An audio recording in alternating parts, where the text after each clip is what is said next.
Upbeat, adventurous music starts. Wow. Lin and Sinju stood there, jaws practically on the floor. Amira, the little witch girl with her big book, just giggled beside them. They were getting a tour of the academy, and this place was huge, way bigger than they'd imagined. The guide, a stern-looking woman in academy robes, stopped in front of a massive dome-like structure. "And this," she announced, "is our training area." "Whoa!" Lin and Sinju breathed out in unison. The guide smirked a little. "Would you like to see inside? Learn how it works?" "Yes!" all three of them yelled at the same time, practically bouncing on their feet. As they stepped through the enormous doors, a gust of wind, smelling of ozone and earth, hit them. The inside was a colossal arena, with shifting landscapes projected by glowing crystals in the ceiling. "This is Arena Argus," the guide explained, her voice echoing slightly. "Our kingdom, Argus, is the kingdom of defense and protection. We assist other nations when they're in need, protecting trade routes, fending off monster attacks, things like that. But we never interfere in their wars. This arena is where we train our protectors to handle any situation." She gestured around at the simulated environments. "Would you like to try it out?" Lin's eyes lit up. He turned to Sinju, a grin spreading across his face. "Hey Sinju, wanna spar?" Sinju cracked his knuckles and returned the grin, his hand already reaching for the hilt of his weapon under that dragon-scale cloak. "Man, I thought you'd never ask."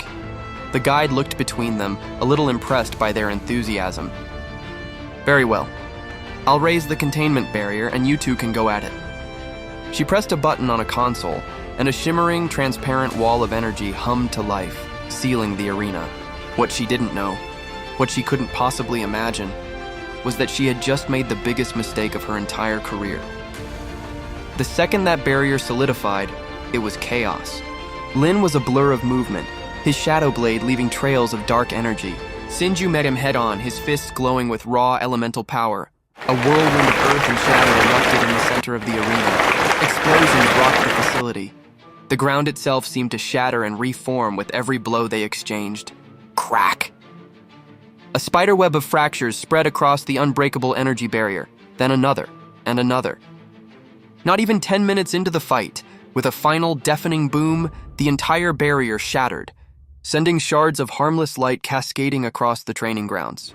Silence. Lin and Sinju froze, breathing heavily, looking at the destroyed barrier. "Oops," Sinju said, scratching the back of his head. The guide's face went from impressed to shocked, to a shade of furious red they'd never seen before. Her voice was dangerously low. "Get out, both of you." She pointed a trembling finger at the exit. "You have just destroyed a priceless, irreplaceable piece of magical technology." And just like that, Lin and Sinju were kicked out. As they were being dragged to the gate, they yelled back to their friend, "Amira! We'll come pick you up when you're done." Once outside the academy walls, Lin dusted himself off. He looked at Sinju, and that familiar mischievous grin returned. "Pfft! Who needs school anyway? I'd rather go on a real adventure." Sinju slung his arm over Lin's shoulder. "Yeah, this kingdom is huge. Let's go explore." And with that, the two troublemakers set off, ready to find their next big challenge.